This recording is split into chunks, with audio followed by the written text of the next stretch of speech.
చూడండి. ఇచ్చేస్తాం అత్తయ్య, తీసుకోండి.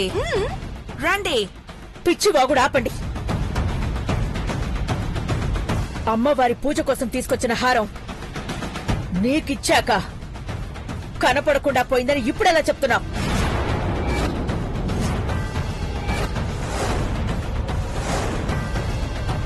దాని విలువ తెలిసాక మాయమైందా? పార్వతిని తప్పు పట్టకండి డాడ్. కబోర్డ్లు పెట్టాక కీ నా దగ్గర పెట్టింది. ఇప్పుడు హారం లేదంటే నాదే తప్పవుతుంది కదా. కీ ఎవరి దగ్గర ఉంటే వాళ్ళ మీదే నిందపడాలి కదా.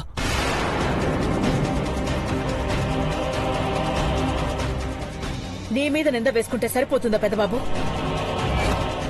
నేను హారం జాగ్రత్తగానే ఎట్టి తాళం నా దగ్గర ఎట్టుకున్నాను అమ్మగారు. కానీ ఏమైందో తెలియట్లేదు.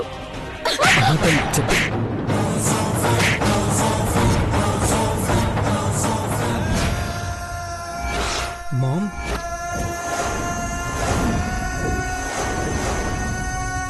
తీయలేదు అంటే పోనీలే పాపం అనుకోవడానికి ఆ హారాన్ని ఫంక్షన్లకో పేరెంట్ అనుకో పెట్టుకుని పోయేది కాదు.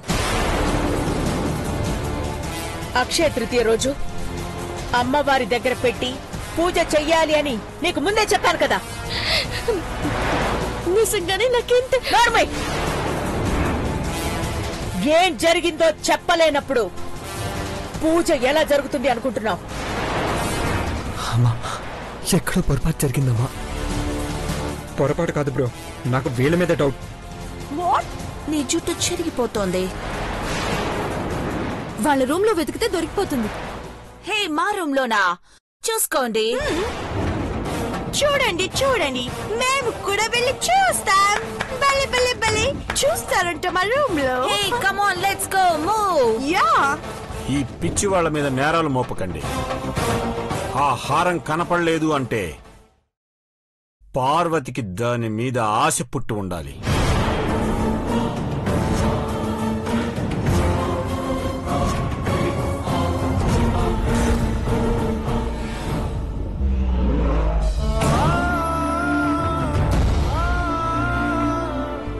డాడ్, ఏం మాట్లాడుతున్నారు? లేదంటే అజాగ్రత్తతోనైనా ఇలా జరిగి ఉండాలి. అందుకే అర్హత లేని వాళ్ళని అందలం ఎక్కించకూడదు అన్నారు.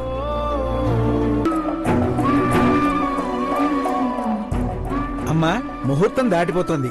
ఎవరి పేరు మీద పూజ జరిపించమంటారు? ఐశ్వర్య, నా గదిలో వాడని నగొకటుంది, తీసుకురా. అలాగే ఆంటీ. ఇంకా ఇక్కడ నుంచున్నావే, పక్కకు వెళ్ళు. నా కొడుకు నిన్ను ఇష్టపడ్డాడని ఇప్పటి వరకు ఊరుకున్నాను. కానీ ఇలా జరిగాక నువ్వు దేనికి అర్హురాలివి కావు అని తెలుస్తోంది. పక్కకి వెళ్ళు. అలా అంటావేంటమ్మా? పెదబాబు, నీకోసం ఇప్పటి వరకు తప్పొప్పులన్నీ భరించాను. ఇక నువ్వు సర్ది చెప్పాలని చూడకు. అమ్మా, వెళ్ళు.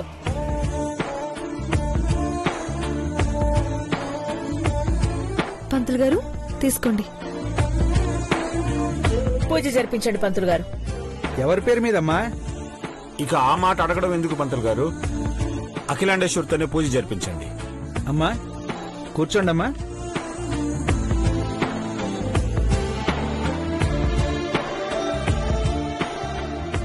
నమస్కారం చేసుకోండమ్మా.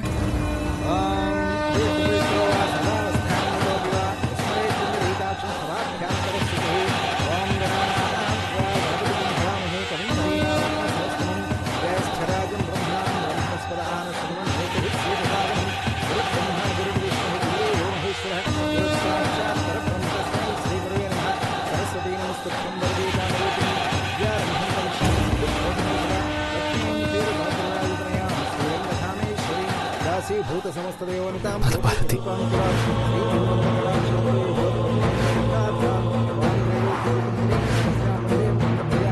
దేవీ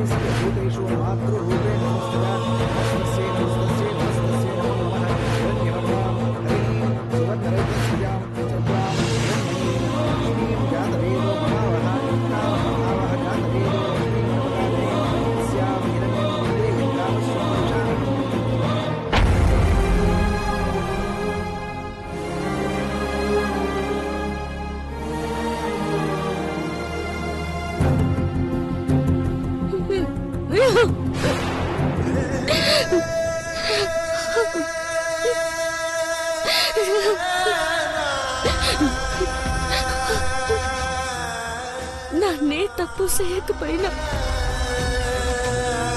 నింద మోయాల్సి వస్తుంది. నా చెయ్యి ఎత్తుకున్నందుకు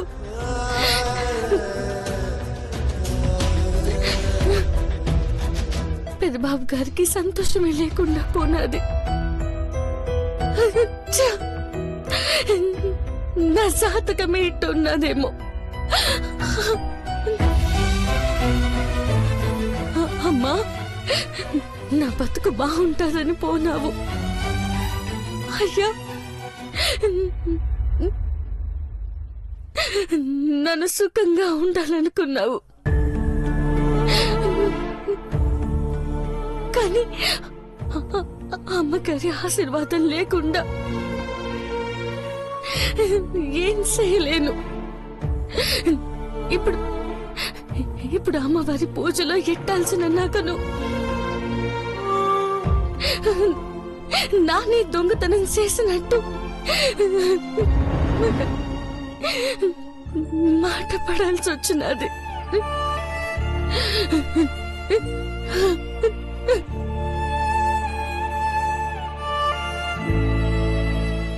నాన్నున్నంత కాలం ఈ బాధలు పడాల్సి వస్తుందేమో. పెద్దబాబు గారికి కూడా బాధే కదా. ఇంకా ఈ జన్మకు అమ్మగారు నా మీద దయ చూపే యోగం లేదనిపిస్తున్నది. ఇక నన్ను చస్తేనేనా? కొన్నాళ్లకు పెద్దబాబు గారు నన్ను మర్చిపోతారేమో.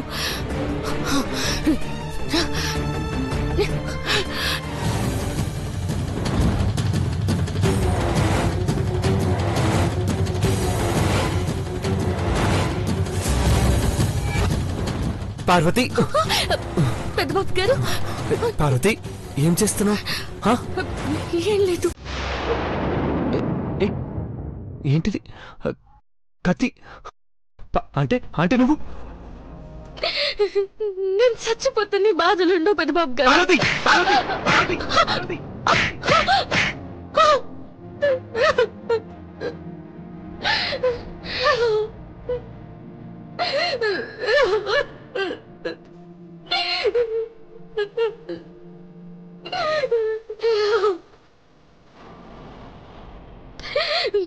పిచ్చిగా ఆలోచించావు పార్వతి.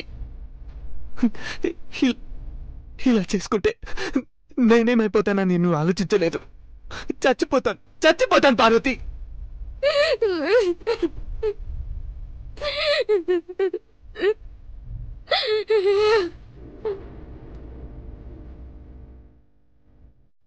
అమ్మగారికి నా మీద కోపం పెరుగుతూనే ఉన్నది. అట్టంటప్పుడు మనం కలిసి ఉండాలని పెద్దబాబు గారు. అమ్మ అపార్థం చేసుకుందని నీకు కూడా తెలుసు కదా పార్వతి. అర్థమయ్యేలా చెప్పాలి, కానీ ఇలా చేసుకోవడంలో ఏమైనా అర్థం ఉందా? కోపంలో ఏం ఆలోచిస్తామో మనకి తెలియదు పార్వతి. చూసావా నేనే నీ మీద చేసుకున్నాను. మీరు కోపంతో కొట్టలేదు పెద్దబాబు గారు, ప్రేమతోనే కొట్టారు. నాకేమైనా అయితే ఎట్టగని కొట్టినారు. ప్రేమ కలిసిన కోపం అమ్మగారులు కూడా ఉండుంటే నన్ను సంతోషపడేదాన్ని, కానీ ఇట్ట ఏడ్చేదాన్ని కాదు పెద్దబాబు గారు. నువ్వు ఏ తప్పు చేయవని అమ్మకు తెలిస్తే ఈ బాధలుండవు. నిజం తెలిసినా అమ్మగారు నన్ను దగ్గరికి తీసుకుంటారన్న నమ్మకం పోతున్నది. అమ్మ, నువ్వు ఒకే రోజు పుట్టారు. దేవుడు నాకు ఇష్టమైన ఇద్దరు వ్యక్తులని ఒకే రోజు పుట్టించాడు. ఆ రోజు నువ్వు అమ్మ పక్కన నిలబడి కేక్ కట్ చేస్తావు.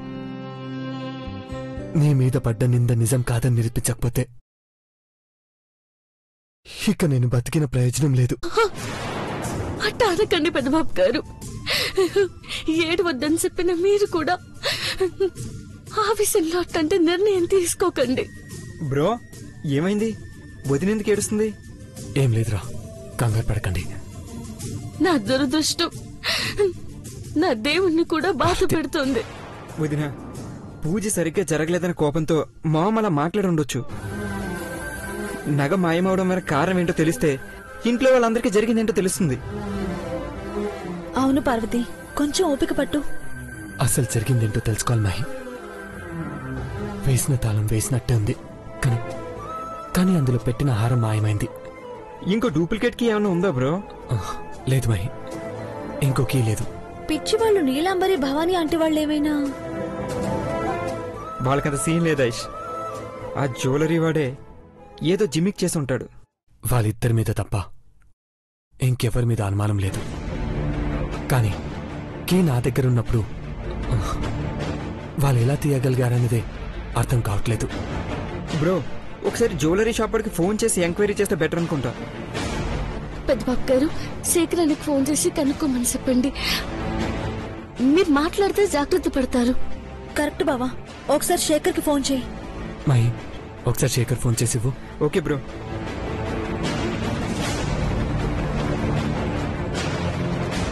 రింగ్ అవుతుంది.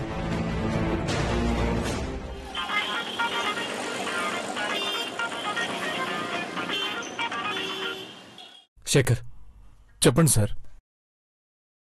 నేను ఒక నంబర్ ఫార్వర్డ్ చేస్తాను. Jewellery shop లాల్చిది.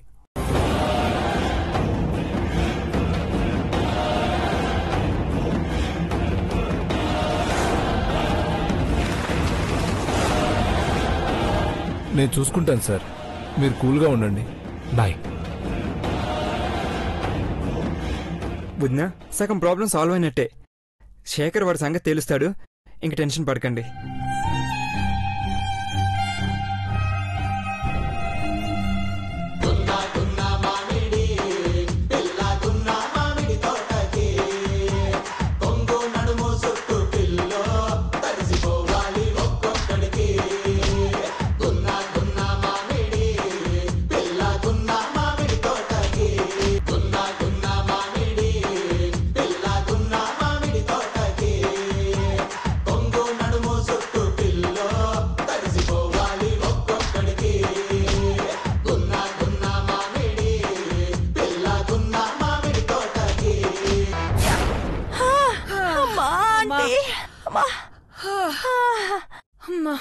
చీపురంటే ఆనందం ఎక్కువైపోయి ఊపిరాడక శ్వాస కూడా రావట్లేదు.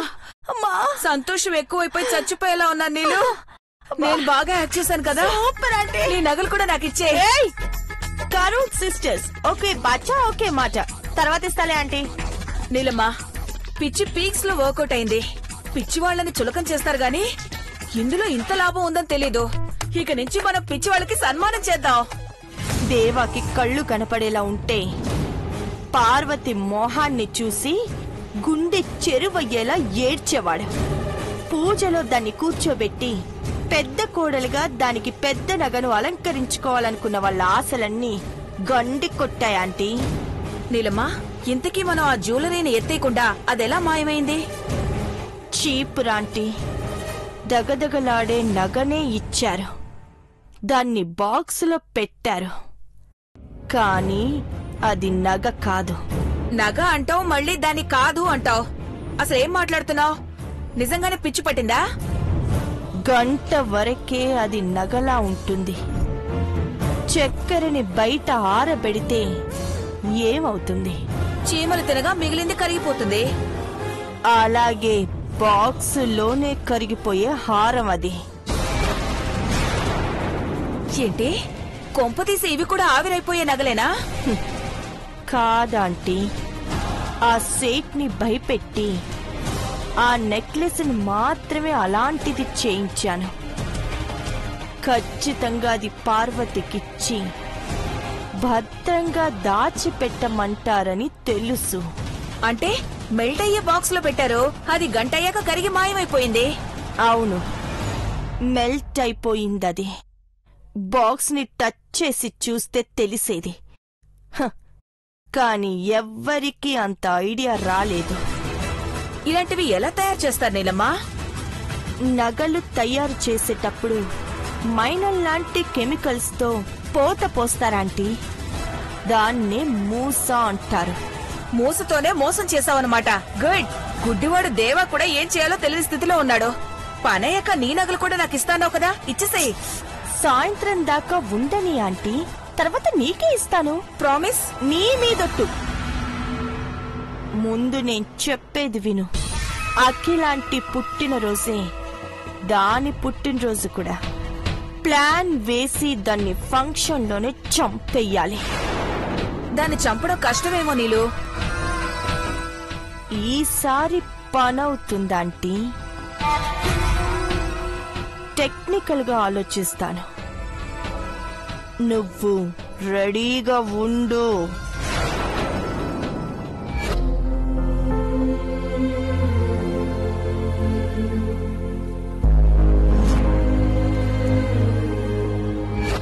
అమ్మగారు, ఏమైంది పార్వతి?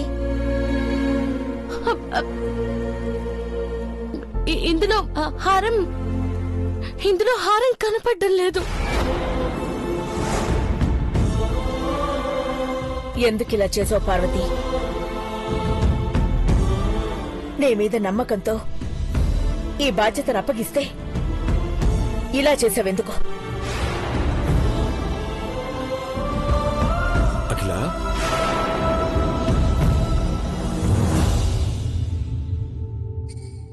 జరిగిన దాని గురించి ఆలోచించి నువ్వెందుకు డిస్టర్బ్ అవుతున్నావు అఖిల? పార్వతి అలా చేయడం వల్ల పెదబాబు బాధపడతాడు కదండి. కొడుకు సంతోషాన్ని చూడాలనుకున్నాను, కన్నీళ్లని కాదు. ఇలా జరిగిందేంటా అని పెదబాబుని నువ్వు ఓదార్చాల్సింది అఖిల. పార్వతి పని మనిషి అయితే పట్టించుకోనవసరం లేదని పెదబాబుకి చెప్పేదానండి. కాని తన మనిషి అండి. పూజలో నగ కనపడలేదని నువ్వు అంతలా రియాక్ట్ అయ్యావు. ఇప్పుడు నువ్వే బాధపడుతున్నావు. నగ మాత్రమే పోయిందంటే ఎందుకిలా జరిగిందని ఆలోచించేదానండి. అంటే ఇంకా ఏదైనా నష్టం జరిగిందనుకుంటున్నావా? పార్వతికే హారం ఎందుకిచ్చాను? తను రెడీ అయితే ఐశ్వర్యతో పాటు తనకు కూడా గాజులేసుకోమని ఎందుకిచ్చాను? ఇంట్లో పూజ సరిగ్గా జరగకపోతే మహాగండం పొంచుందని సిద్ధాంతి గారు చెప్పారు. నీలాంబరి భవానీలు మతిస్థిమితం లేని వాళ్లయ్యారు. పార్వతైతే అప్పచెప్పిన పని సవ్యంగా చేస్తుందని హారమిచ్చాను. కానీ ముందు నుంచి చూస్తూనే ఉన్నాం కదా అఖిల, పార్వతి తప్పు చేయకపోయినా పొరపాటు చేస్తుంది. ఆ పొరపాటు కూడా జరగకూడదనుకున్నానండి. ఇప్పుడు ఎవరికి ఏం జరుగుతుందోనని భయంగా ఉందండి. సిద్ధాంతి గారు చెప్పినవన్నీ జరిగిపోవు కదా అఖిల. అలాగే జరిగి ఉంటే ఇంట్లో ఈ పరిస్థితులు ఉండేవి కావు కదా. లేదండి, సిద్ధాంతి గారు చెప్పినవన్నీ జరిగాయి. మనం అప్పుడు సరిగ్గా అర్థం చేసుకోలేకపోయాం. పూజకి ముందే పెదబాబు ప్రాణగండానికి ఎదురొచ్చాడు. అవునండి, గుళ్ళో చూసిన వాడు చెప్పారు. నేల భోజనం చేయడానికి వెళ్లిన వాళ్లు ప్రాణాపాయం నుండి త్రుటిలో తప్పించుకున్నారు.